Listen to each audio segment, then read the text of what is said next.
بسم اللہ الرحمن الرحیم۔ جناب اسپیکر، آج ہم اپنا آئین کے لیے 1973 کی آئین کی گولڈن جوبلی منانے کے لیے آپ کے سامنے موجود ہے، اور یہ دن ہر پاکستانی کے لیے ایک تاریخی دن ہے، مگر خاص طور پہ میرے لیے بطور چیئرمین پاکستان پیپلز پارٹی اور بطور شہید محترمہ بینظیر بھٹو کا بیٹا ایک بہت ہی اہم دن سمجھا جاتا ہے۔ اس دن پہ 10 اپریل 1973 پاکستان کی آئین کا وفاقی جمہوری اسلامی متفقہ آئین کا بنیاد رکھا گیا، اور جناب اسپیکر، پاکستان کی تاریخ میں ہم نے بہت مشکلات کا سامنا کیا، اور ہر مشکل وقت میں پاکستان کے عوام نے، پاکستان کے سیاسی کارکنوں نے، سماجی کارکنوں نے ان مسائل کا مقابلہ کیا، اور مقابلہ کر کے جیت بھی چکے ہیں۔ آمریت کا ہم نے مقابلہ کیا، ایک نہیں دو تین آمروں کو ہم نے بگائے ہیں۔ پاکستان ایک زمانے میں زمین کے طور پہ ٹوٹ بھی چکا تھا، مگر ہم وہ بھی بحران کا مقابلہ کر کے آگے بڑھے، اور آج اگر یہ وفاق موجود ہے، پاکستان اکٹھا ہے، تو جو زنجیر یہ چارے صوبوں کو ملا کے پاکستان کی شکل میں ایک ملک، ایک قوم پوری دنیا کو نظر آ رہا ہے، تو پاکستان کا آئین وہ زنجیر ہے جو سارے صوبوں کو جوڑ کے پاکستان بناتا ہے۔ 10 اپریل ہمارے لیے ایسا تاریخی اور اہم دن ہونا چاہیے کہ ہمارا سلیبس میں یہ دن موجود ہونا چاہیے۔ ہمیں آنے والی نسلوں کو اس دن کے بارے میں سکھانا چاہیے، تاکہ ہر پاکستانی کو پتا ہو کہ 1947 جب پاکستان بنا تھا، تو دوسرا 10 اپریل 1973 جب ہمارا آئین کا بنیاد رکھا گیا۔ یہ دن خوشی کے دن ہے، جمہور کی فتح کا دن ہے۔ 10 اپریل 1973 پاکستان کے آئینی سفر کی ابتدا کا دن ہے۔ آج ہماری 50 سال کی جد و جہد کے یوم تاسیس کا دن ہے۔ خوشی کے ساتھ یہ دن ہمارے لیے اس جمہوریت اور آئین کے خاطر دی ہوئی قربانیوں کو یاد کرنے کا دن بھی ہے۔ شہید ذوالفقار علی بھٹو نے 1971 کے بعد ایک ٹوٹے ہوئے ملک، بکھرے ہوئے لوگوں کو اکٹھا کیا، اس پارلیمان میں سب کو اکٹھا کیا، اور اس ملک کو ایک اسلامی جمہوری وفاقی اور پارلیمانی آئین دیا۔ 1973 کے آئین کے خالق قائد عوام شہید ذوالفقار علی بھٹو کو 1973 میں اس ملک دیا، غریب کو آواز دیے، عوام کو حکومت دینے کا سزا میں شہید ذوالفقار علی بھٹو کو شہید کیا گیا۔ اور اس بات کی جو آئرنی ہے وہ یہ ہے کہ وہ جنہوں نے آئین کا دفاع کرنا تھا، جنہوں نے آئین کا حفاظت کرنا تھا، آئین کے خلاف جو حملے کرنے تھے ان سے بچانا تھا، وہ لوگ جو ہے اس جرم میں شامل تھے۔ اور ایک آمر اس ملک پہ مسلط کیا گیا، اس آمر نے اس ملک میں انتہا پسندی اور دہشت گردی کی بوجھ ڈالا گیا، جس کا مقابلہ ہم آج تک کر رہے ہیں. اس آمر نے نفرت کی سیاست کا، انتقام کی سیاست کا وہ بوجھ ڈالا گیا جس کا ہم آج تک مقابلہ کر رہے ہیں. اور یہ دن 1986 میں، وہ بھی 10 اپریل پہ، ایک نہتی لڑکی لاہور پہنچی تھی اور اس آمر کو للکاری، اس آمر کے خلاف کھڑا ہوئی اور پورے پاکستان اس نہتی لڑکی کے ساتھ شانہ بشانہ کھڑی رہی.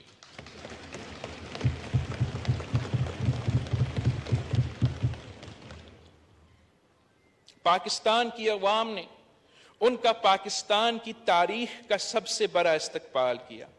اس ایک نہتی لڑکی کے پاکستان میں قدم رکھتے ہی ضیاء الحق کی آمریت کے بنیادیں ہلا دی گئیں. 10 اپریل 1986 سے پہلے بھی 1971 کی طرح ملک میں مایوسی تھی، مگر شہید محترمہ بینظیر بھٹو نے آ کر روشنی کی شمع جلائی، جمہوریت کی بحالی کا، آئین کی بالادستی کا سفر شروع کی.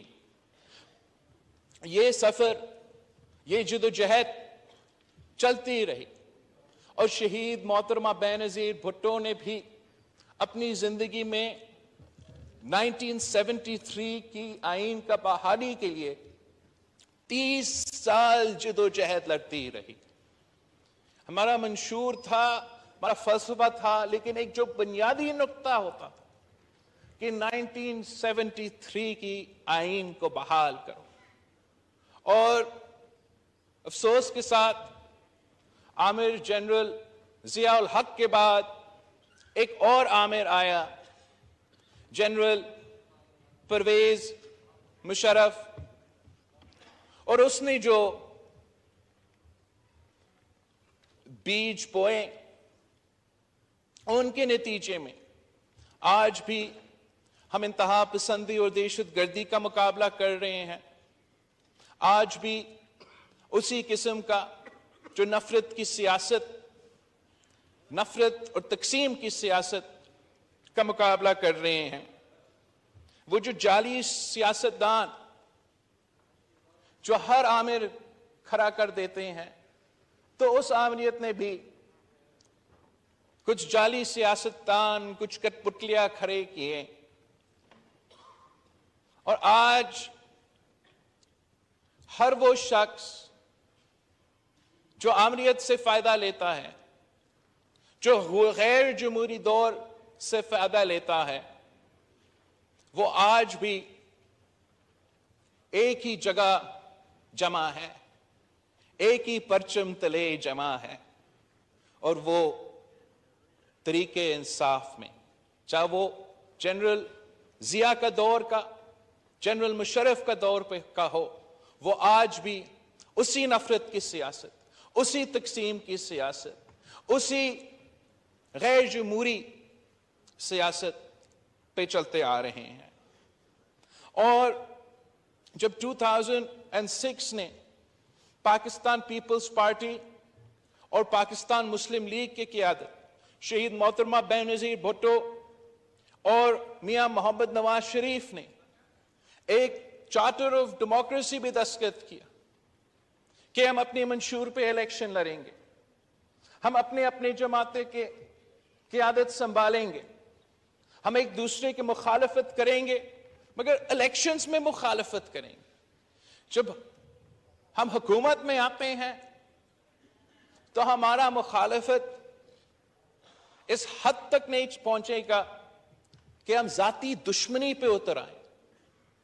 ہم اپنے مخالفت کو اتنا جگہ نہیں دیں گے کہ اس مخالفت کی وجہ سے، اس کی وجہ سے کہ دو بڑے جماعتیں آپس میں نہیں بیٹھ سکتے، کسی اور کو فائدہ نہ ہو.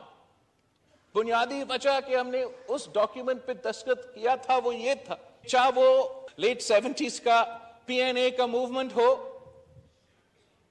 یا یہ جو سلیکٹڈ تماشا ہمارے سامنے 2011 سے کھڑا کیا گیا ہے، جب سیاستدانوں جمہوری قوتوں کے درمیان اتنا بڑا فقدان پیدا ہو تو ضرور اس کا فائدہ غیر جمہوری قوتوں اٹھاتے ہیں۔ اور جب سے ہم نے چارٹر آف ڈیموکریسی پہ سائن کیا، طے کیا کہ ہم 1973 کی آئین کو بحال کریں گے، ہم سیاست ایک دائرہ میں رہ کے ایک دوسرے کے خلاف کریں گے، تو اسی وقت وہی غیر جمہوری قوتیں اپنا سازشیں پکانا شروع ہوگی کہ اگر یہ سلسلہ چلتا رہا اور پاکستان میں جمہور کو طاقت ملتا رہا تو وہ غیر جمہوری قوتوں کے لیے نیا سیاست میں جگہ ہوگا، نہ پارلیمان میں جگہ ہوگا، نہ ان کا کاروبار میں جگہ ہوگا، نہ ان کا ہمارا بیوروکریسی میں اہم عہدے ملیں گے۔ تو اس لیے انہوں نے جمہوریت کے خلاف، اس چارٹر آف ڈیموکریسی کے خلاف ایک سازش شروع کیا تھا، اور جہاں ہمارا تو کامیابیت تھے، ہم نے 1973 کی آئین کو بحال کیا، ہم نے صوبے کو ان کو حقوق دیے، صوبے کو ان کا وسائل کا مالک بنایا، صوبے کو ان کو شناخت دی، پاکستان میں پولیٹیکل سٹیبلٹی قائم کیا۔ یہ پاکستان کی تاریخ میں پہلی دفعہ ہوا تھا جناب اسپیکر، جب 2013 میں ایک جمہوری حکومت سے پیسفل ٹرانسفر آف پاور دوسری حکومت کو دیا جا رہا تھا، تو وہ پہلی بار پاکستان کی تاریخ میں کسی ایک پارلیمان نے اپنا ٹرم مکمل کیا، کسی دوسرا پارلیمان کو، کسی دوسرا قائد عوام کو ٹرانسفر آف پاور کروا دیا۔ اور یہ پاکستان کی سیاسی جدوجہد میں ایک میک اور بریک مومنٹ تھا، جس کے نتیجے میں 5 اور سال ہمیں سازشوں کے باوجود ایک قسم کا پولیٹیکل سٹیبلٹی ملا۔ اور پھر آپ نے دیکھا کس طریقے سے 2008 سے لے کے 2018 تک جب آپ کو وہ پولیٹیکل سٹیبلٹی ملا تھا تو پھر آپ کو اکنامک سٹیبلٹی بھی ملا تھا۔ جب آپ کو وہ پولیٹیکل سٹیبلٹی ملا تھا تو اس کا مطلب یہ تھا کہ وہ چائنا پاکستان اکنامک کوریڈور جس کی بنیاد صدر زرداری نے ڈالا، وہ کنٹینیو چلتا رہا، اور 10 سال کے نتیجے میں اس منصوبے کے تحت پاکستان کے عوام کو معاشی ترقی ملا۔ ماضی میں کوئی حکومت 30 دن کے لیے آتا تھا، 90 دن کے لیے آتا تھا، تو پھر کوئی حکومت 3 سال کے لیے آتا تھا، اور جب ایک حکومت آتا تھا تو وہ دوسرے کے سارے منصوبے ختم کر دیتے تھے اور زیرو سے شروع کر دیتے تھے، اور پاکستان کا ترقی نہیں ہو رہا تھا، پاکستان کی معاشی ترقی نہیں ہو رہا تھا، پاکستان کا جمہوری ترقی نہیں ہو رہا تھا، دہشت گردی کے مقابلے میں، انتہا پسندی کے مقابلے میں کوئی کنٹینیوٹی نہیں ہو رہا تھا۔ مگر ہم نے اس یونٹی کی وجہ سے، متحد ہونے کی وجہ سے، ذاتیات کی سیاست کو چھوڑ کے اس 1973 کی آئین اور اس جمہوری سسٹم کو چلانے کے نام پہ ہم نے دیکھا کہ پاکستان سے اس سمت پہ چلتا رہا تو پاکستان کا معاشی ترقی بھی گارنٹی تھا، پاکستان کا جمہوری ترقی بھی گارنٹی تھا۔ مگر یہ کچھ قوتوں کے لیے بڑا تکلیف دہ تھا۔ جیسے ہم نے 30 سال جمہوریت کے لیے جدوجہد کیا، تو ویسے ہی کچھ قوتیں ایسے ہیں جو 30 سال جمہوریت کے خلاف سازشیں پکار رہے تھے، اور وہی قوتوں کے لیے یہ برداشت سے باہر تھا کہ پاکستان ایک 1973 کے آئین کے تحت ایک جمہوری ملک بنے۔ ان سے یہ ہضم نہیں ہو رہا تھا کہ ایک وزیر اعظم کے بعد دوسرے وزیر اعظم کے بعد ایک تیسرا وزیر اعظم اس کرسی پہ بیٹھ رہا تھا، پیسفل ٹرانسفر آف پاور ہو رہا تھا.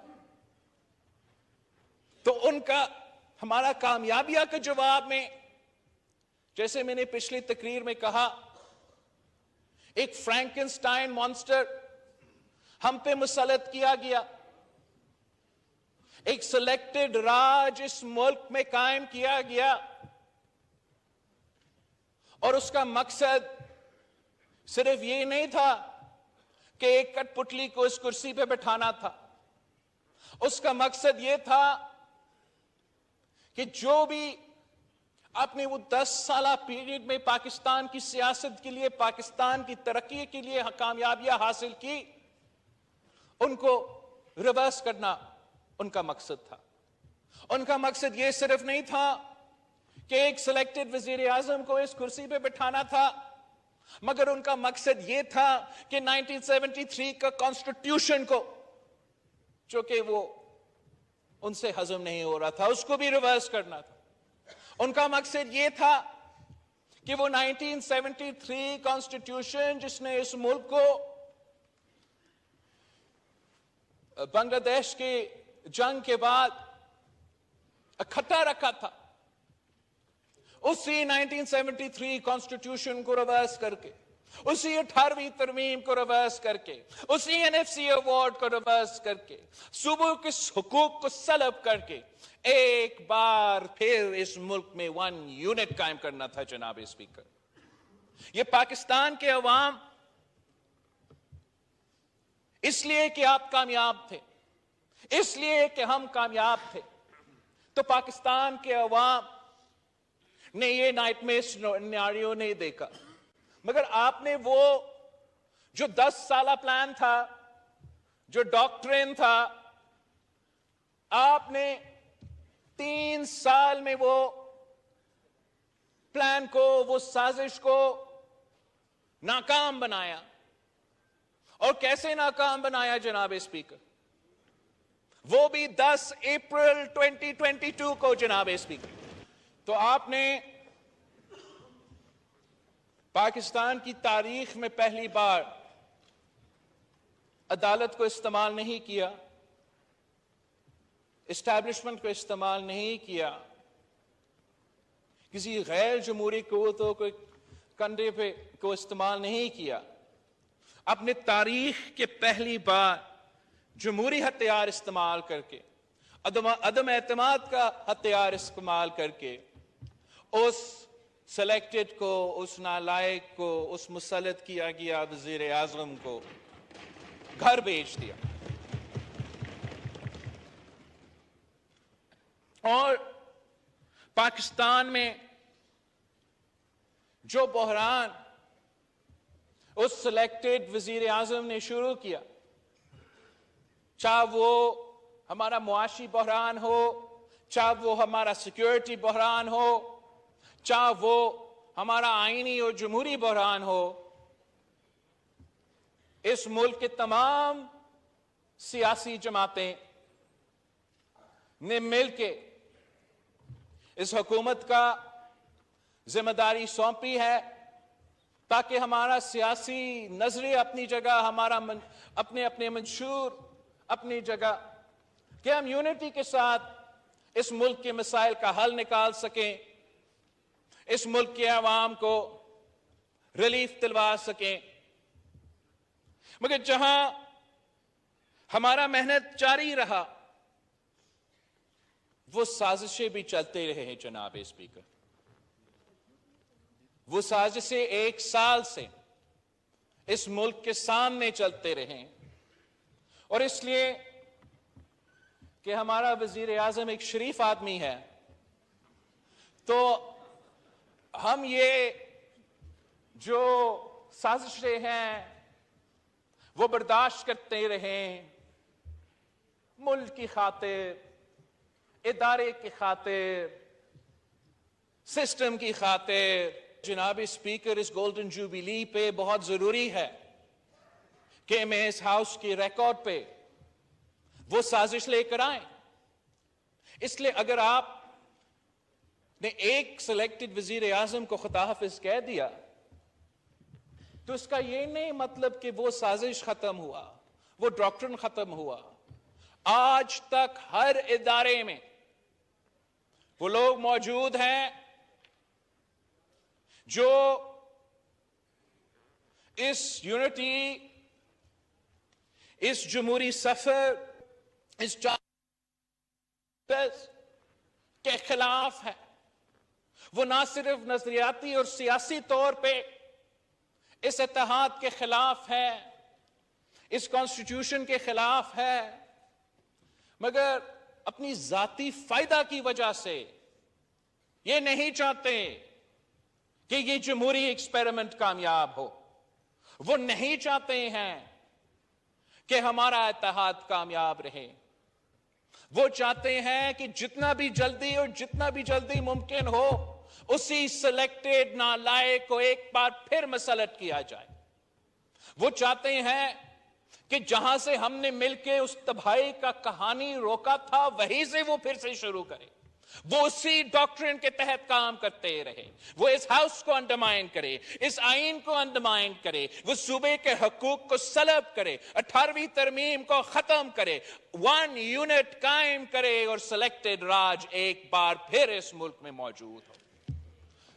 جناب اسپیکر، پچھلے 3 سال تو ایک اس سازش کا حصہ تو ہمارا سامنے تھا اور اس کا ہم بلا بھلا بھی کہتا تھا، مگر جو مین کیریکٹرز تھے وہ شاید ملک اور عوام کے سامنے اس طریقہ سے نظر نہیں آئے۔ جناب اسپیکر، پلان کیا تھا جو آپ نے روکا، جو آپ سب نے روکا؟ وہ تو 10 سال کا پلان تھا نا، 10 سال کا پلان۔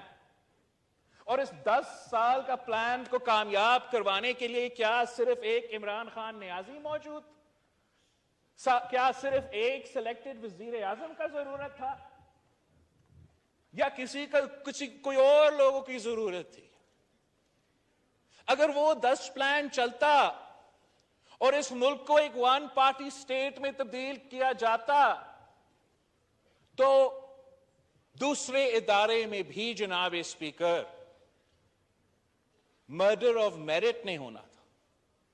اگر اس ہاؤس کو کسی ایک شخص کو ایک پرسنل پراپرٹی کے تحت ہینڈ اوور کیا جا رہا تھا 10 سال کے لیے کہ آپ یہ ڈاکٹرین کو عمل کرو، تو اس ملک میں دوسرے ادارے ہیں، ہمارا اعلیٰ عدلیہ ہے جس کی تاریخ میں ایک ایسے ججز موجود ہیں جنہوں نے ہر آمر کے دور میں ان کی آمریت کو رد کیا، جنہوں نے ہر غیر جمہوری قدم کے خلاف ایک ڈسینٹنگ نوٹ لکھا۔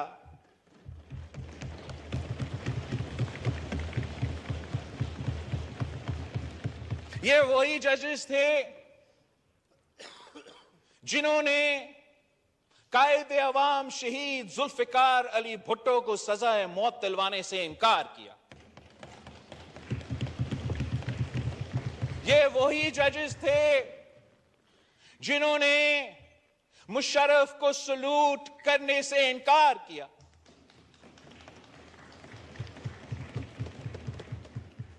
اور جہاں ایسے بہادر اور غیرت مند ججز ہمارے تاریخ میں ہمیشہ موجود رہے ہیں، افسوس کے ساتھ ایسے بھی ججز ہمارے اعلیٰ عدلیہ میں ٹائم گزارا ہے جو کہ اس آئین جس آئین کا انہوں نے دفاع کرنا تھا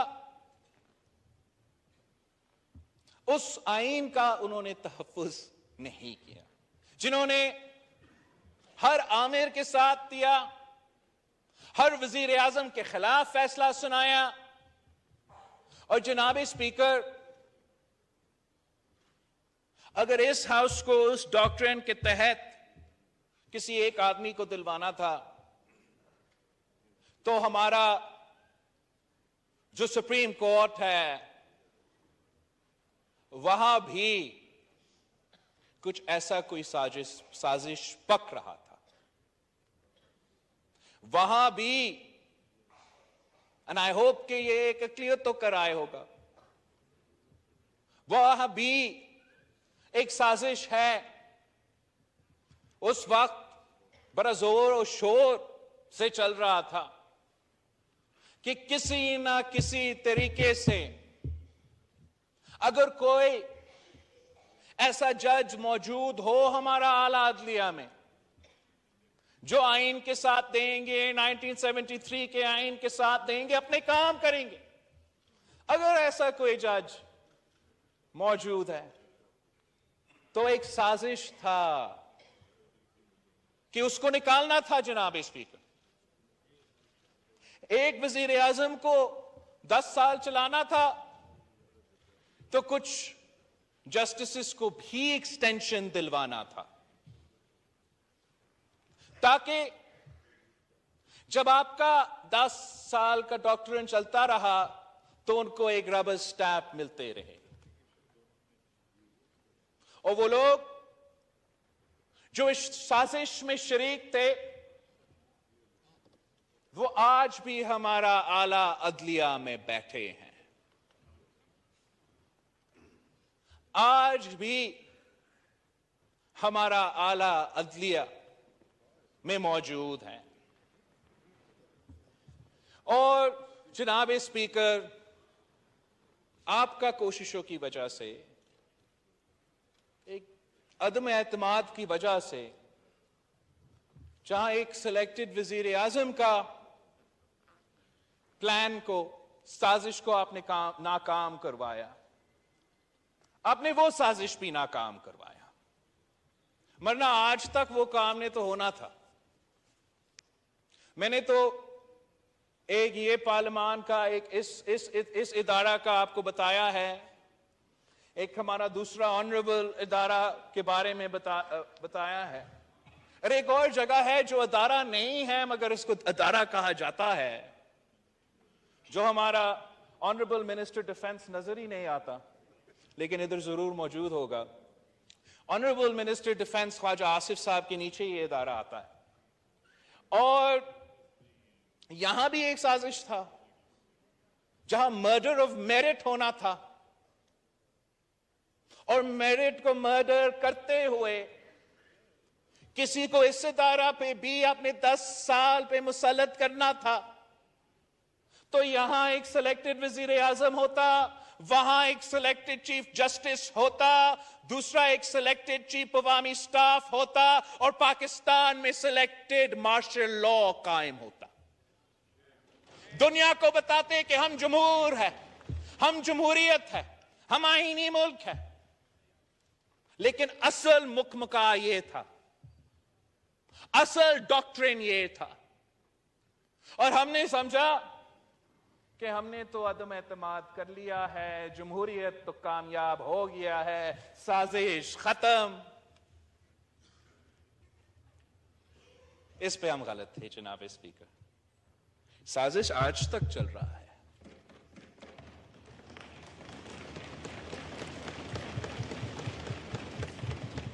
سازش یہ ہے کہ اسی 1 یونٹ کو قائم کرنا ہے. سازش یہ ہے کہ ہمارا NFC ایوارڈ کو ختم کرنا ہے. سازش یہ ہے کہ یہ جو آئین اس کو پھاڑنا ہے اور اسی ڈاکٹرن کو ایک بار پھر اس ملک پہ مسلط کرنا ہے. اب ہم نے سب مل کے اس سازش کو ناکام کروانا ہے، مگر اس وقت جو ہے جناب اسپیکر، یہ کھیل ہمارا ادارہ میں تو نہیں چل رہا، نہ کہ کسی اور ادارہ میں چل رہا ہے. وہ ادارہ نے کہا کہ ہم نیوٹرل ہے. تو جب اسٹیبلشمنٹ نیوٹرل رہا اور پارلیمان ہمارا ہاتھ سے باہر چلا گیا تو ایک ہی جگہ موجود ہے جہاں یہ کھیل ابھی تک جاری ہے. اور اس لیے جناب اسپیکر اس 10 اپریل پہ، اس 10 اپریل 2023 پہ، ہمارا گولڈن جوبلی کے دن پہ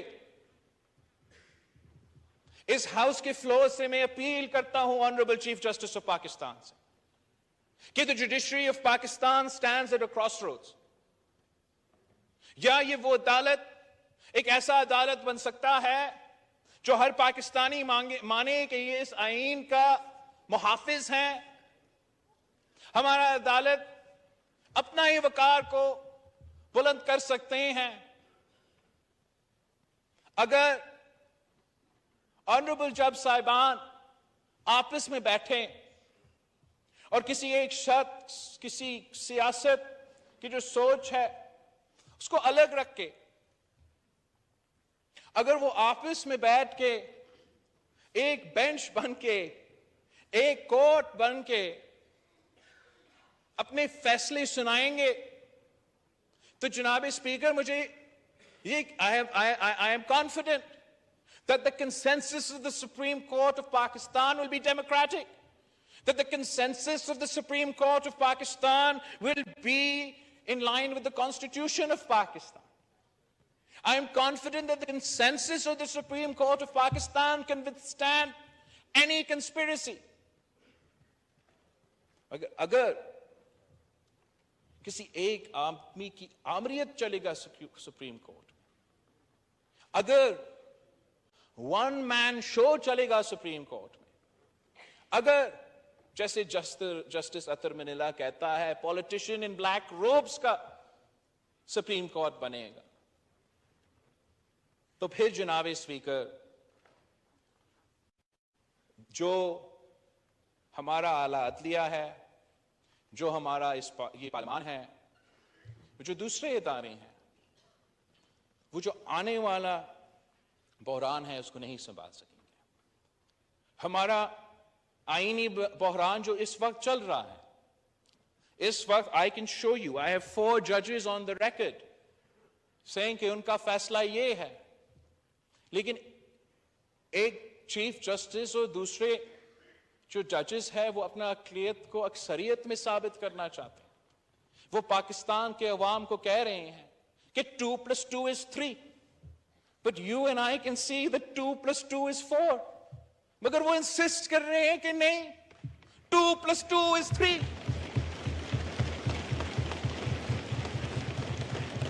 وہ کہہ رہے ہیں کہ ہم وہ 2 ججز کا جو نوٹ ہے اس کو اگنور کرے، جو جسٹس یحییٰ افریدی کا نوٹ ہے اس کو اگنور کرے، جو جسٹس اطہر منیلا کا نوٹ ہے اس کو اگنور کرے. وہ تو ہے ہی نہیں، صرف یہ 3 موجود ہے. اس قسم کا مذاق جو پاکستان کا آئین کے ساتھ کھیلا جا رہا ہے، پاکستان کی جوڈیشری کے ساتھ کھیلا جا رہا ہے، جو ایک بڑا گیم کا حصہ ہے. The people of Pakistan cannot afford this game. ہمارا کوشش کیا ہے؟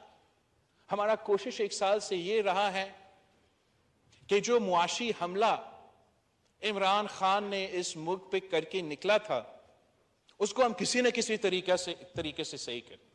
دن رات ہمارا وزیر خزانہ کام کرتا ہے، محنت کرتا ہے کہ اس بحران، اس معاشی بحران جو خان صاحب نے جان بوجھ کے کیا تھا اپنا کرسی کو بچانے کے لیے، وہ کسی نہ کسی طریقے سے ہمیں اس سے نکال دے.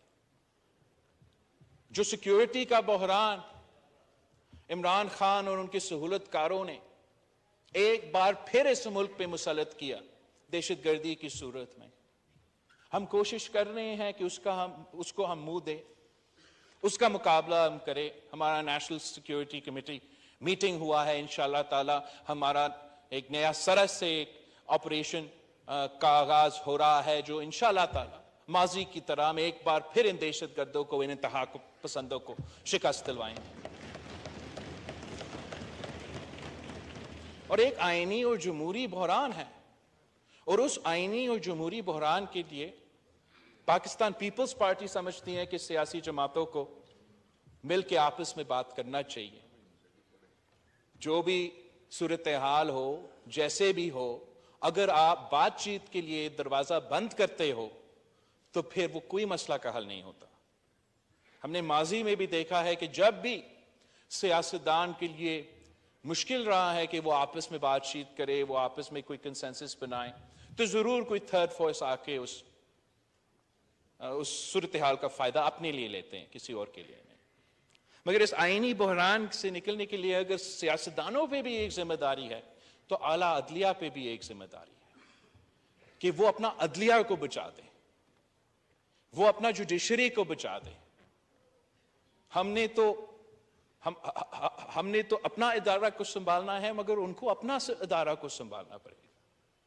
اگر ہر ایک member of the supreme court کو وہ عزت نہیں ملے, اگر ون مین شو چلتا رہے گا, تو ہم جتنا بھی محنت کریں ہم اپنے آپ کو اس بحران سے, آئینی بحران سے, جمہوری بحران سے نہیں نکال سکیں. اور جناب اسپیکر, یہ سیاسی طاقتور طبقوں کا لڑائی ہے, یہ سیاستدانوں کے لڑائی ہے, یہ اشرافیہ کا لڑائی ہے. پاکستان کے عوام کے اوپر جو مشکل وقت گزر رہا ہے اس وقت, اس سے کوئی تعلق نہیں ہے کہ جوڈیشری 3-4 ہے یا 3-2 ہے. ان کا کوئی دلچسپی نہیں ہے کہ اس کرسی پہ کون بیٹھا ہے. اس وقت جو معاشی صورتحال سے ہم گزر رہے ہیں, وہ پاکستان کی تاریخ میں ہم نے یہ مشکلات نہیں دیکھی ہیں. جو بوجھ اس وقت عام آدمی اٹھا رہا ہے کہ بجلی کے بل میں, کھانے پینے کی اشیاء کے بل میں, وہ آپ کے سامنے ہے جناب اسپیکر. مہنگائی, غربت, بے روزگاری تاریخی سطح پہ پہنچ چکا ہے. پاکستان کا عام شہری کو یہ سوچنا ہے کہ where will they get the next meal, اور پاکستان کے عوام کا دلچسپی اس عوام سے یا کسی اور ادارے سے اٹھ چکا ہے. اس لیے ان کو یہ محسوس ہو رہا ہے کہ اس طاقت کی لڑائی میں ہمارے مسئلے تو موجود نہیں ہیں. پاکستان کا عام شہری, جن کے لیے اس وقت زندگی گزارنا مشکل ہو چکا ہے, بچے اپنے بزرگوں کا خیال نہیں رکھ سکتے, میڈیکل بل سے ڈرتے ہیں, والدین اپنے بچے کی تعلیم پورا نہیں کر سکتے ہیں, وہ پریشان ہوتے ہیں جب سوچتے ہیں کہ اگر میرا بچہ کا مستقبل میرے سے بہتر ہونا پڑے گا تو میں نے تعلیم دلوانا ہے, مگر تعلیم کو افورڈ نہیں کر سکتا. جو دن رات لوگ محنت کرتے ہیں, جو سفید پوش طبقہ ہے, جو دفتر جاتا ہے 9 بجے سے لے کے 5 بجے تک کام کرتے ہیں, ان کے تنخواہ پہ گزارا نہیں ہوتا. کیا کریں؟ اگر پہلے آپ کا تنخواہ پہ آپ گزارا کر سکتے تھے, اپنا خاندان کا خیال رکھتے تھے, مشکل تھا لیکن چیزیں پورے ہو جاتے تھے, اور اب جو ہے پورا تنخواہ تو پیٹرول کے بل پہ چلا جاتا ہے, وہ تو اے سی اور بجلی کے بل سے پہلے. جو معاشی مشکلات پاکستان کے عوام اس وقت جن سے گزر رہے ہیں, وہ اگر کسان ہیں وہ اپنی فصل کی جو ہے قیمت نہیں مل رہا, اگر مزدور ہے ان کی محنت کا جو فائدہ ہے وہ نہیں مل رہا. اور ہم سب کا ذمہ داری ہے, اس ملک کا ذمہ داری ہے, اس حکومت کی ذمہ داری ہے, ان ادارے کی ذمہ داری ہے کہ آپس کے اختلافات اور طاقت کے لڑائیوں کے باوجود کہ ہمیں اہم ایشوز پہ دلچسپی لے, ہم سب مل کے ویسی ان مسائل کا مقابلہ کریں جیسے پاکستان کے ٹوٹنے کے بعد ہم نے سب مل کے یہ آئین دلوایا تھا. یہ کسی ایک آدمی ایک سیاستدان کی بس کی بات نہیں ہے کہ پاکستان کی معیشت کو صحیح سمت پہ ڈالا جائے, پاکستان کے عوام کو معاشی ترقی دے, اور ساتھ ساتھ یہ دہشت گردی اور انتہا پسندی کا بھی مقابلہ کرے. جو بیرون ملک جو انٹرنیشنل جیو پالیٹکس چل رہا ہے اس کو بھی سنبھالا جائے. اس کام کو پورا کرنے کے لیے اس ملک کو پولیٹیکل سٹیبلٹی کی ضرورت ہے, اکنامک سٹیبلٹی کی ضرورت ہے, اور وہ صرف تب ممکن ہوگا جب ہمارے ادارے بن کے کام کرے, قومی ادارے بن کے کام کرے, اور کسی کی پولیٹیکل ونگ بننے کی وہ شوق پورا نہ کرے. اگر ہم مل کے کام کرتے ہیں, اگر اس کتاب کے تحت یہ ملک چلتا ہے, ہر ادارہ چلتے ہیں, تو پھر ہمارے پاس وہ ٹائم ہوگا کہ ہم پاکستان کے عوام کو ان مسائل سے نکالیں. ورنہ جو سامنے نظر آ رہا ہے کہ جناب اسپیکر اس ملک کے عوام باہر نکلیں گے, وہ ٹوٹ پڑیں گے, وہ کسی سیاسی جماعت کے لیے تو نہیں, اپنا بھوک اپنا پیٹ بھرنے کے لیے. جو مشکل معاشی حالات نظر آ رہے ہیں, جو سارے مسائل نظر آ رہے ہیں, ان کا حل اگر کوئی ہے تو وہ یونٹی ہے, وہ اتحاد ہے, وہ کنسنسس ہے. اور آج بھی پاکستان پیپلز پارٹی جس نے اس آئین کی بنیاد رکھا, ہم تیار ہے اس آئین کو دفاع کرنے کے لیے.